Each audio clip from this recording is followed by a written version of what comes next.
Hi, everybody. Welcome back to Lecture 5B. Whew, it's been quite a week. I don't know if you noticed, but I have my celebratory Friday party t-shirt on. It actually looked close. Wait, it's close. You should be able to see all the VW buses on my shirt. Those are my party buses. Actually, they were the family bus that I spent as a kid. My family drove back and forth across the country from California to Vermont, and oftentimes we would be doing it in a Volkswagen bus. So this brings back good memories. I hope you have such a thing and that you put it on whenever you feel like you want to get pumped up, which I do, because we're about to talk about why these two instruments are so cool and what do they have in common. So some of you who may have had a bad memory might recognize this instrument on the right. This is an MRI, so a magnetic resonance imaging instrument. The instrument on the left is one that we have, is the one that we have in lab in our Wellesley College labs, and it is known as an NMR, a nuclear magnetic resonance instrument. What do they have in common? Everything. That these two are exactly the same.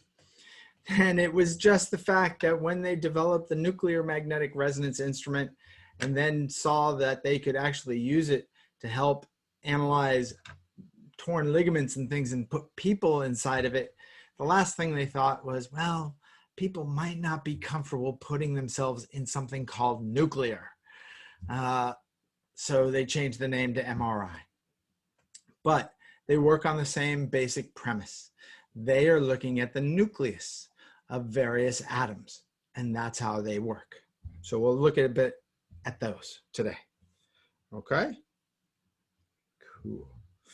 So I thought I'd just start off, boom, right away, not even showing you how it works or what it's all about, but showing you some carbon NMR spectra that are working in terms of magnetic resonance and looking at magnetizing these carbon atoms and not shining light on them like our IR, shine light.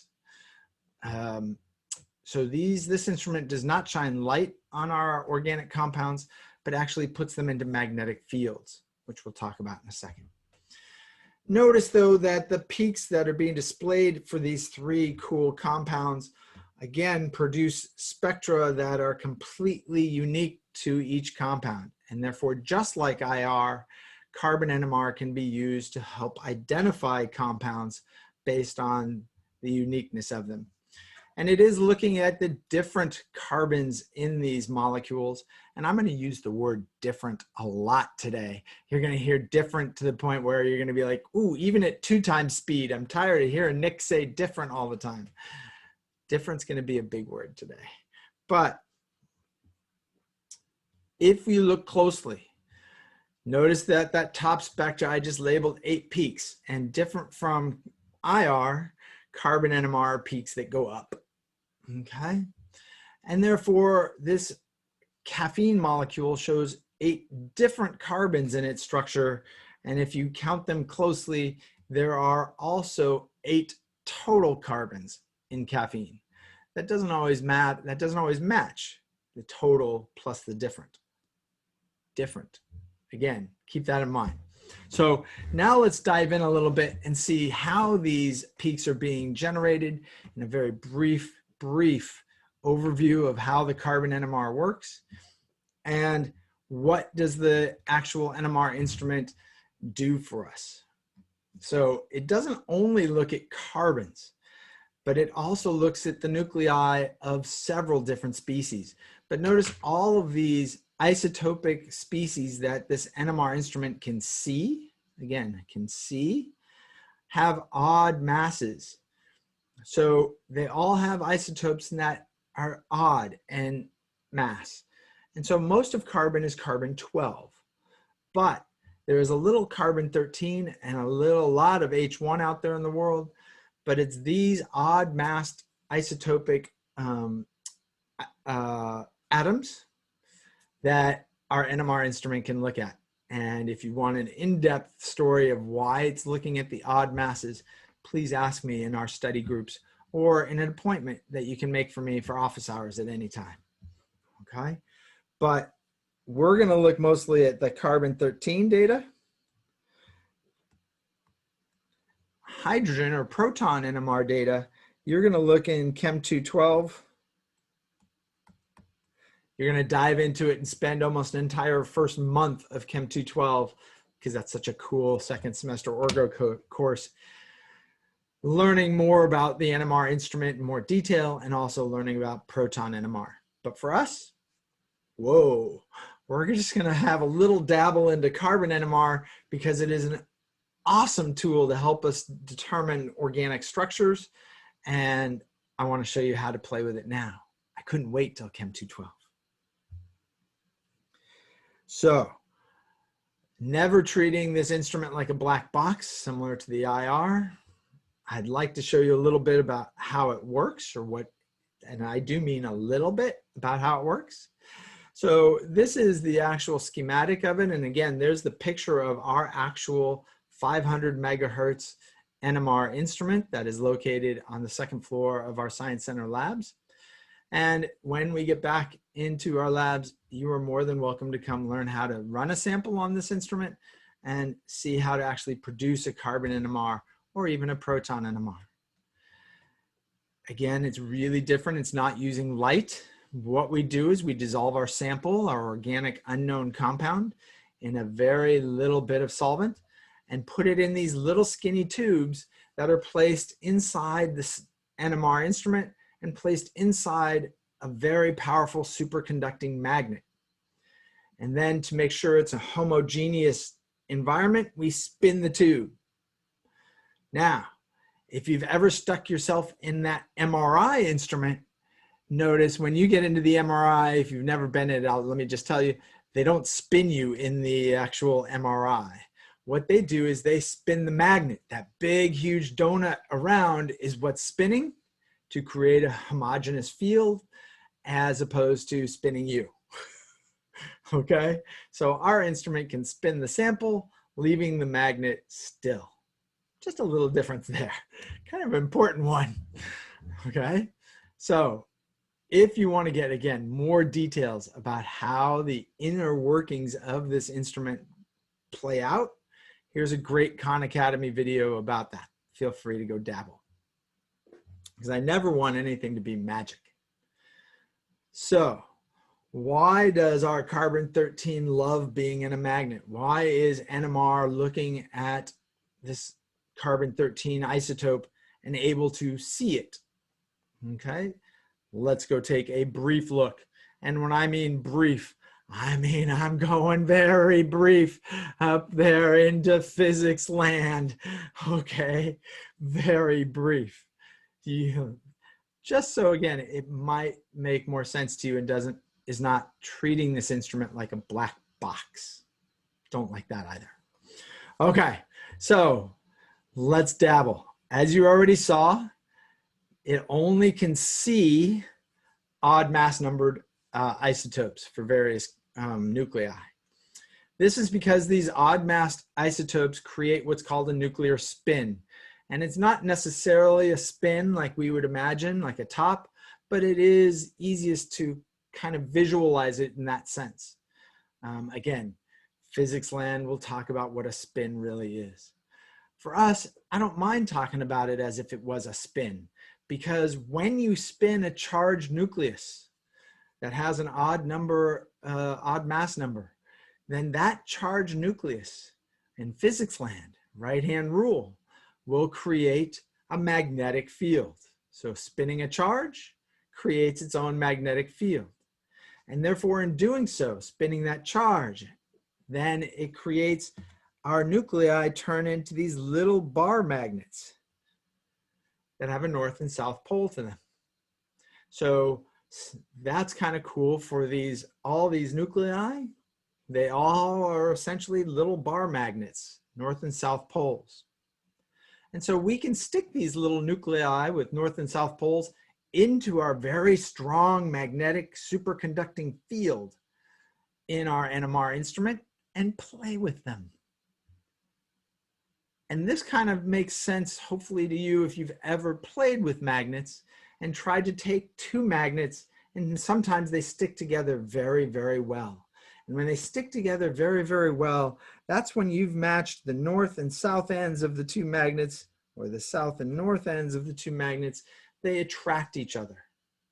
So for our nuclei that we stick in the NMR instrument, there is a very low energy state for these nuclei if they can just align themselves and flip around and orient themselves to be in line with the overall magnetic field we put on them, and match the north with the south and the south with the north. But if we want to measure certain energies that are required to make these magnets and see these as slightly different, every nuclei might have a slightly different sized magnet. Some carbon nuclei might be bigger and greater, bigger magnets than others. They're not all the same. So if we do this, maybe they'll flip, or we can play around with their energy that is opposing. These two don't like each other. And so what we can do is we can flip the magnetic field in the NMR instrument, and all of a sudden flip it to make it not align with the actual atoms, bar magnet. And this is very uncomfortable for the actual nuclei. Oops, sorry, very uncomfortable. Bad face, frowny face, not happy. Ugh. So, and then we let go and we let the actual flip it back, and we watch how much energy is released as it tries to jump back to the more aligned, lower energy, more stable alignment with our magnet. And every single carbon atom that is different, there's that word again, different. Every carbon atom that is different and creates a different bar magnet will produce a different amount of energy as it relaxes back to its normal aligned state. So this is as much as I want to get into in terms of the actual inner workings of the NMR.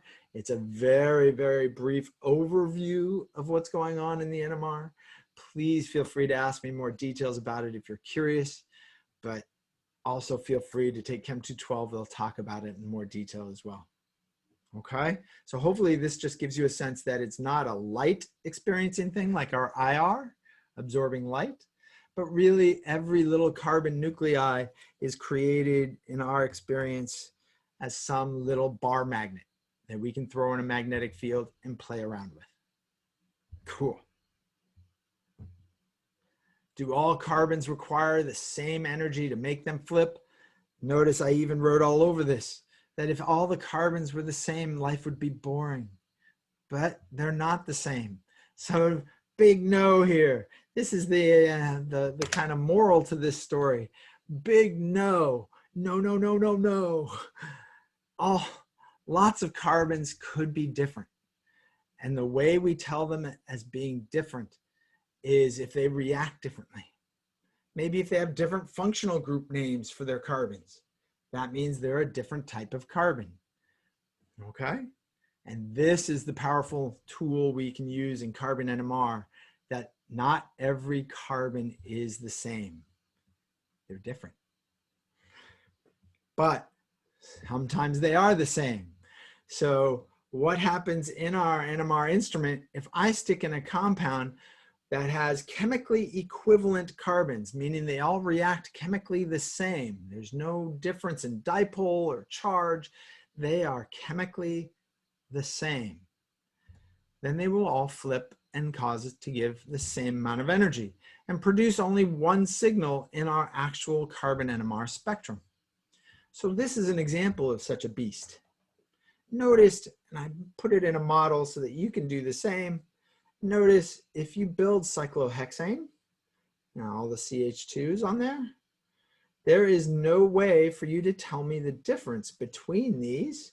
If I spin really fast, can you tell which carbon was which? Took it away, spun it. Oh, which carbon is which? These are all identical carbons. They're all in identical chemical environments, meaning they will all react the same. And that's kind of what this symmetric thing looks like. So when we look at the carbon NMR for cyclohexane, you see one peak. This does not mean that you only have one carbon. This is the danger when you look at carbon NMR. I'd see this carbon NMR and I'd be like, oh, I guess I only have one carbon in this molecule. No, it means you have one different type of carbon. I could have a very symmetric molecule that is not just cyclohexane, but cyclooctane, cyclononane. If they're all the same, they will produce one peak. Have I made this important enough? Okay. So then this is a very rare situation where you have molecules that are so perfectly symmetric that they're all the same. So oftentimes what we're going to use carbon NMR for is looking at our structures where we have different types of carbons throughout the molecule. And therefore we'll produce different numbers of carbon NMR peaks. So let's take a look at this one, for example. Okay, I have it here. Do you recognize that functional group on there from one of the ones up here? Yes, that's an alcohol. Good call. You over there on the right. Yeah, nice job. Okay. This is this molecule here in our model set. I took off all the white hydrogens because they would just make it really busy. And so I'd like you to predict for me, this has 1, 2, 3, 4, 5 total carbons. How many different carbons would you expect to see for this alcohol? Okay.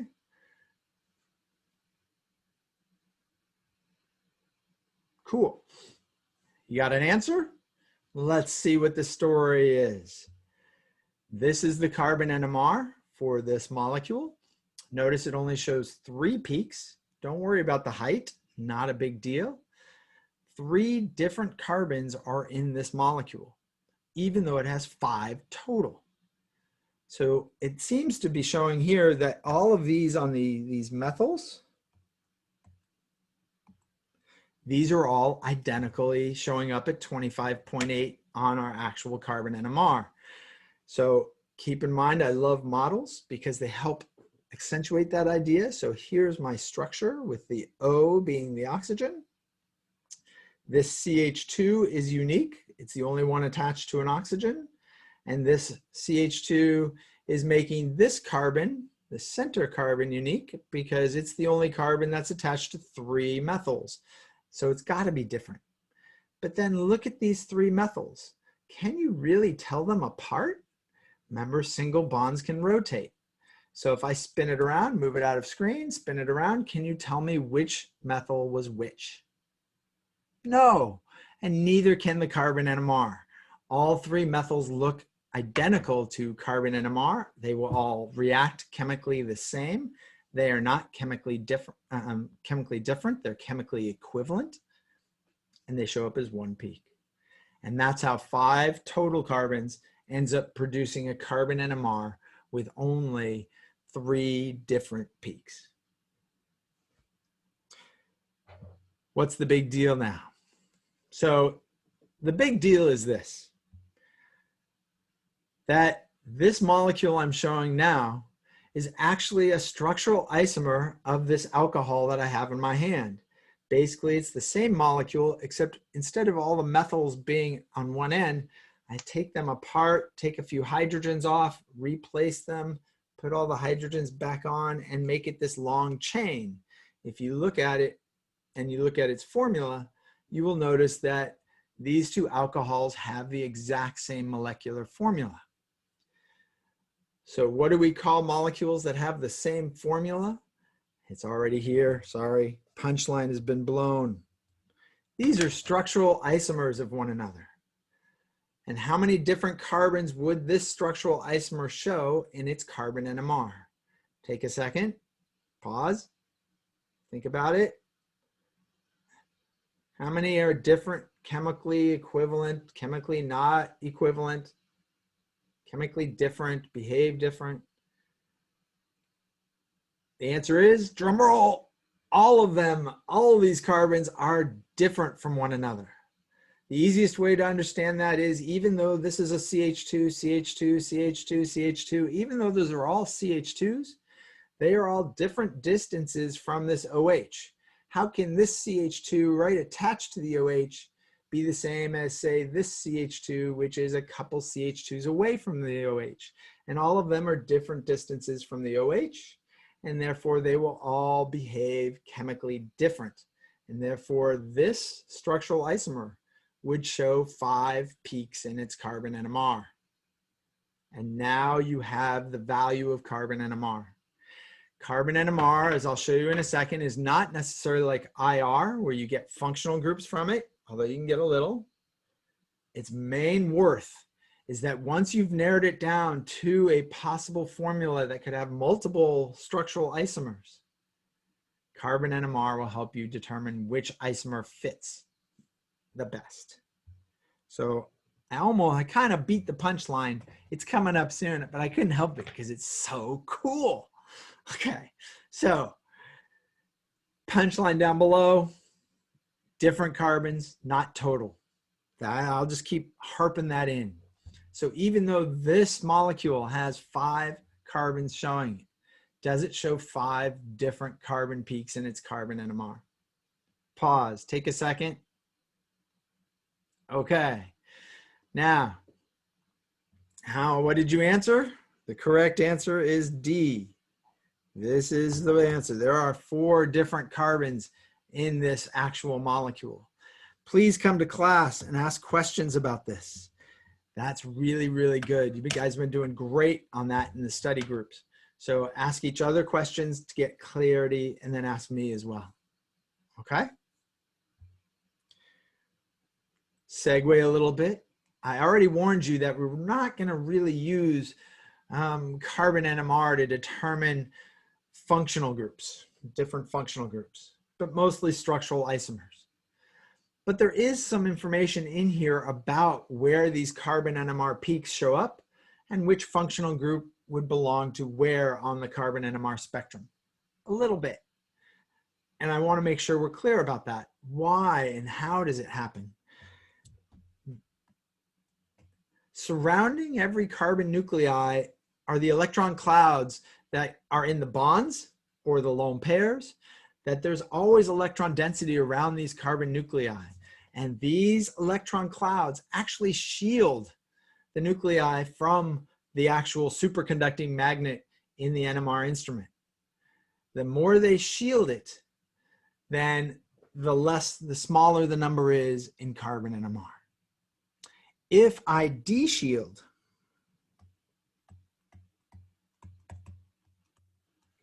meaning if I have a carbon that feels like its electron density is being ripped away from it, like this oxygen is pulling electron density away, making, oh, sorry, this should be a plus, making that carbon feel very positive, then it's exposing its nuclei.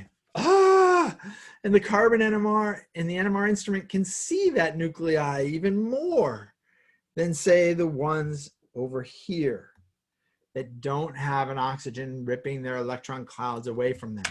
They are shielded and hiding themselves from the actual NMR instrument and its magnet, as opposed to the blue carbon on the right over here is being exposed, and the carbon NMR can see it. So how does this shielding, de-shielding play a role? Not only does it cause these carbons to behave different chemically and show up as different carbons, but it gives them different values. So the scale on our carbon NMR is in ppms. Please, let's ignore that for now. Doesn't matter what the scale is. Chem 212 will tell you more about why it's in ppms. But look at the actual number that this ethane over here with just 2 blue carbons shows up at 14 ppms, a very little number, almost close to 0. But as soon as you start de-shielding your carbon nuclei, exposing them for the NMR to see, the number gets bigger and goes higher. And that's all I want to tell you. That's the difference. Shielding versus deshielding. So if we have this picture of shielding, deshielding, then we can play with dipole moments and we can kind of predict who's going to be where. But again, I'm not going to give you functional group specifications here, like a carboxylic acid carbon always shows up here. No, no, no, no. We're going to let IR do our functional group analysis for us. This is about as detailed a table as I ever want to give you for functional groups. And basically just showing you any carbon that has two oxygens bound to it has this huge dipole moment, pulling and deshielding.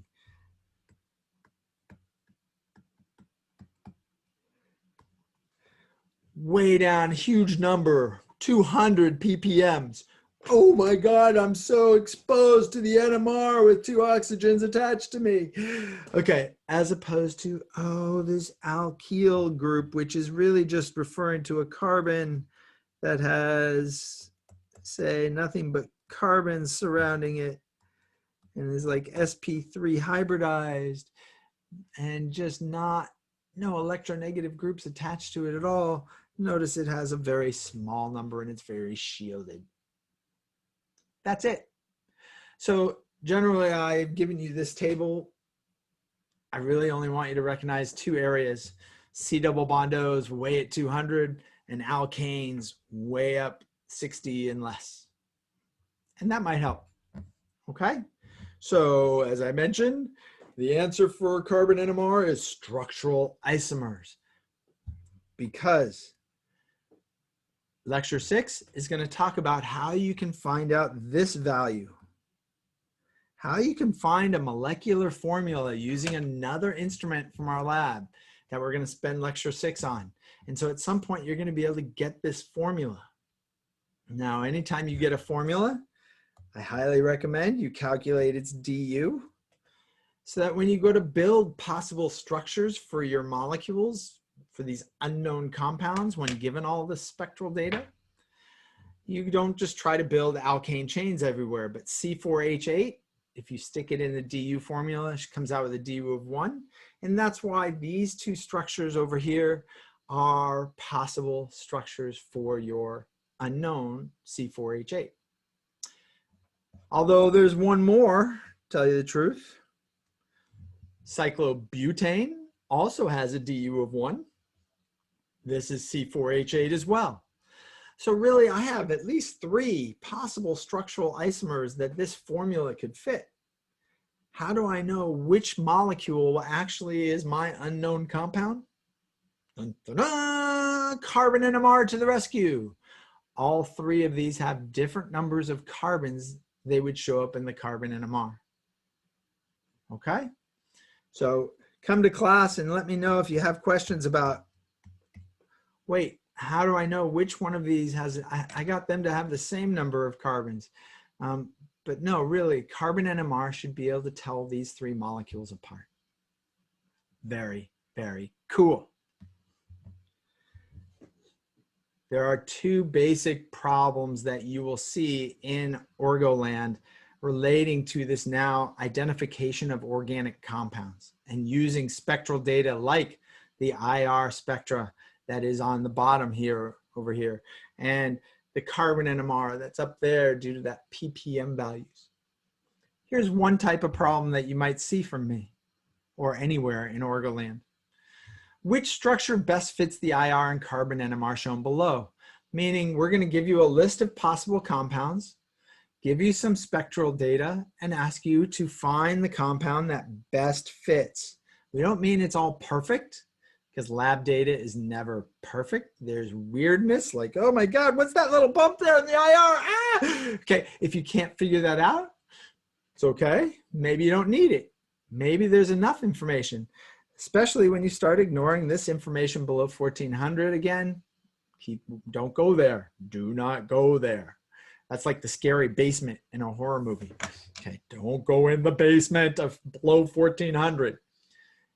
If you use this spectral data and the IR literature table that I'll supply to you at any time, or that I know you have access to right now, can you tell me which one of these molecules up here fits this data the best.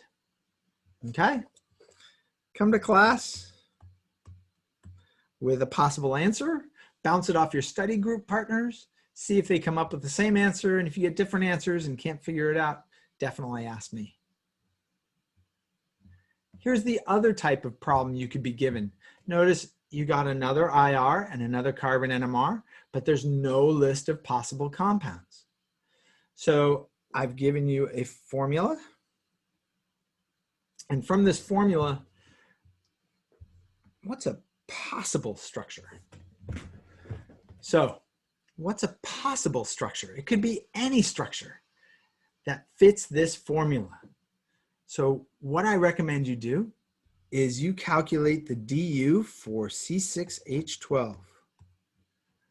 Start with that. If I'm asking for a possible structure, you might want to know, does it have a ring, two rings, two double bonds? What kind of unsaturation is it before you start flying it together? Okay?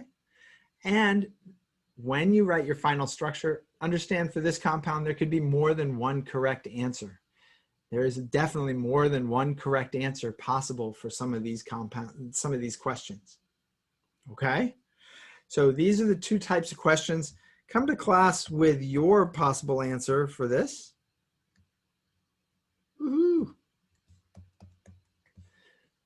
And see if your study group partners came up with the same structure you did, or do they have a structural isomer or something completely different, and be ready to argue for why your structure fits this data the best. Okay? As I mentioned, lecture 6, I'm getting very excited about lecture 6 because it involves the last piece of spectroscopy that you will be given to help you identify an unknown this term. Coming soon. Lecture 6 is going to be all about mass spectroscopy.